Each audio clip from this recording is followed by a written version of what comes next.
As an occupational safety officer, when I do my inspections of a harvesting operation, one thing we look at is the planning behind it. And that starts with the layout engineer and the work that they do in putting the blocks together. They target a block of value and they traverse the block, they walk the block. You're looking at stream drainages, looking at resource features, timber value and accessibility, and basically coming up with an overall block harvest plan. You're really trying to envision how machinery is going to move on a slope, how you're going to get access into areas, and then also what's going to be left long term. It's a balancing act. The visuals, safety, culturally modified trees, the streams, and then the timber. There's so many different competing values that you're working with. It's not easy to go into an area where the trees are all still standing and you can only see 50 feet in front of you. The logger can come in and cut the trees down and say, why didn't you do this or why didn't you do that? When the layout engineer was in there and the trees are still standing, it's a completely different perspective. There are decisions layout engineers can make that can be dangerous for me. They can be dangerous for the rigging crew coming after me if things aren't done properly. A layout engineer could impact a faller by not knowing the hazards that fallers come across.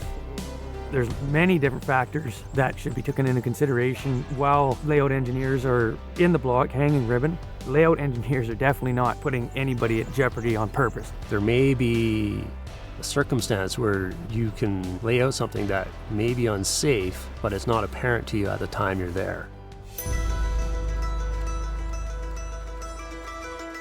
Well, we're looking at a large typical coastal drainage, and there's some examples of smaller blocks that isolate the fallers where they're probably chasing the value. That creates challenges for brushing, and it's also the potential for stacking, which is also a concern for health and safety of fallers as well. There's times that you have these little pod blocks where there's barely enough room for 2 fallers. Sometimes there's barely enough room for 1 faller.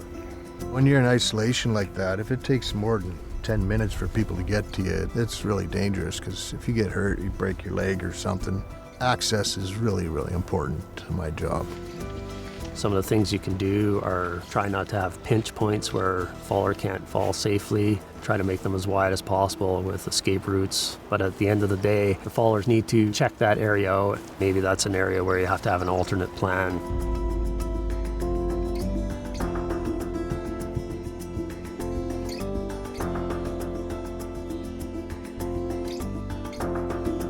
Chasing high value wood, that's the layout engineer's goal at the end of the day, but we don't want to be doing that to sacrifice any faller safety. If a faller has to scramble up a bluff to get that one big tree, maybe it's not worth it. It's fine if you got nice wood, but you have to have a place to put it safely. And if you can't do that, then it's not worth even getting it. Especially if you got to fall it out in the timber. When they try to yard that, they're going to pull trees over. It's putting everybody in danger. And by the time you get that, it's not really worth the extra cost to go chase that just for those few trees. There's been times where the line goes nice and straight and then it'll just veer off. It creates challenges. So to consider what some of those hazards might be to a faller is something that they could do to help improve the safety down the line for the next phase.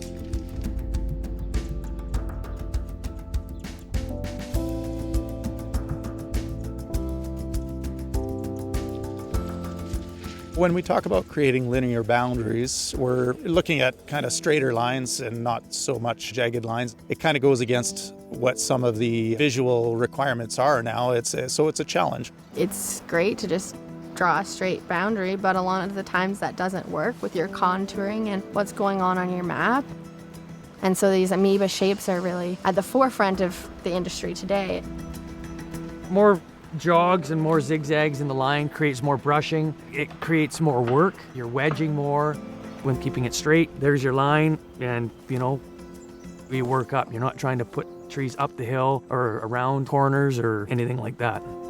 Try to stay away from the sharp points. If you're going to make a jog, try to make it like at least a tree length long so the faller has somewhere to lay the wood safely and nicely for the tower so that when they hook that butt, it just swings right out nicely.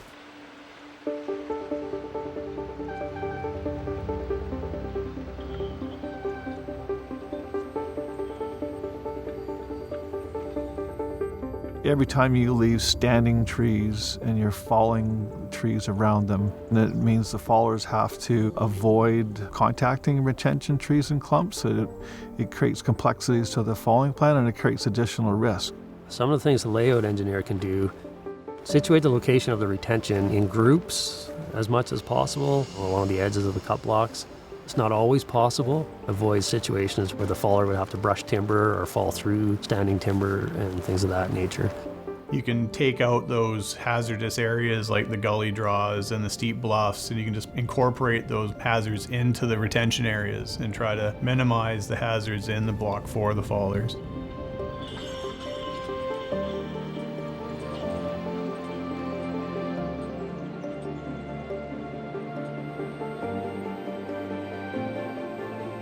Predominant lean in a cut block is something that a layout engineer should be able to assess. You don't want to be putting landings in positions where it would force the faller to fight the predominant lean of the timber. If they're working too hard to wedge every tree, it increases the fatigue on the faller and it can create some issues there. If they look at the lean of the wood and say, okay, all these are lean hard towards the creek, there's no way the faller's going to get in here and do that. So if you have to, move it back, move the line back a distance where, you know, he can at least fall the trees straight down to keep them out of the creek. Because if they're leaned too hard towards the creek, then even if you try and fall them straight down, lots of times you're going to brush all that timber up along the sideline.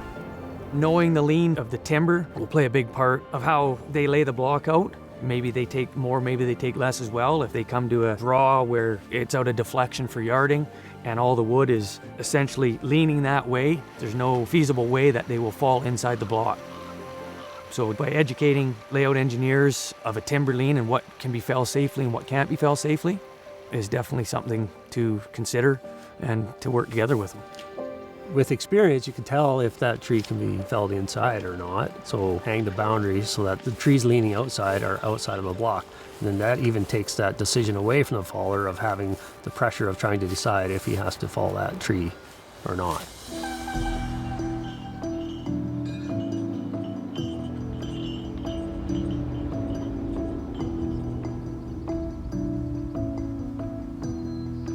A rock bluff can create a lot of problems for a faller. Obvious hazards would be, scaling a rock bluff to try and get up to a tree. It really cuts down on escape routes for a faller if they've got nowhere to go.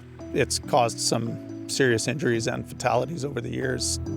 The base of a rock bluff, half of your escape route is already gone because the rock bluff's there, so you only got two directions you can go. And if you're following the tree one way, now you only have one direction you can go. So if there's any type of incident, you're pretty limited as far as safety falling at the base of a rock bluff. When you're falling a tree on a rock bluff, once you're trying to get away, once that tree's going over, you got twice the hazard. You're not only worried about the tree, you got to worry about falling off the rock bluff.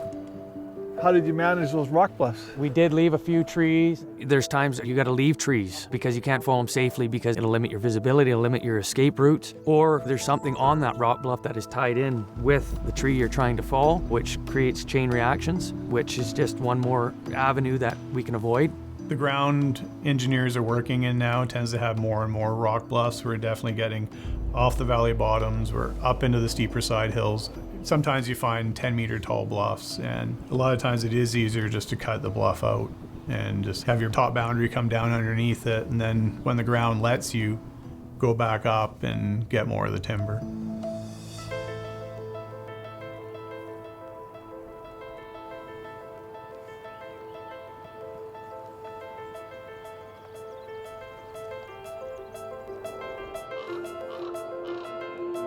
As an occupational safety officer for WorkSafe BC, I'd like to see a little better collaboration and communication between the layout engineering phase and the harvesting phase. The hazard identification in the layout phase can go a long ways towards improving the planning of the overall operation and the safety of the fallers. When they're doing layout, they need to look at the whole operation together. Skidding direction, where the road placement is, lean of the wood, how the faller's going to fall it, compared to where it's got to go, what landing it has to be skidded to. Communication is really, really important. So everybody's working on the same page. I think for myself, what I've improved the most on is just by having the opportunity to see my work after it's been logged and the opportunity to talk to logging contractors either during the logging or afterwards. So that communication between planning up front and the execution is where most of your learning opportunities are. Sometimes a project goes through 10 people, from recceing a block to replanting a block. It is really important that you're going in, you're taking the time to understand the block, and then you're discussing it with other people, and even going out during the falling phase and see it happening and getting feedback, and just like keeping that dialogue flowing, because I think it's the only way that you learn and grow. Fallers and layout engineers educating each other on each other's jobs would make a big difference. Showing, what we come across on a daily basis with the timber type and terrain and danger trees and hazards. I know in our business, you learn every day, and the day you stop learning is the day you probably should get out of the industry. Everyone has to realize we're all a team out there trying to get the job done, from engineering and planning to falling to harvesting of the logs. We are all working together, and the more communication we have, the better. I'd like to see the industry looking at opening the lines of communication. I think whenever we can cross-train and cross-reference what we do in the forest, I think it has huge value, and it ultimately will improve the health and safety for hand fallers.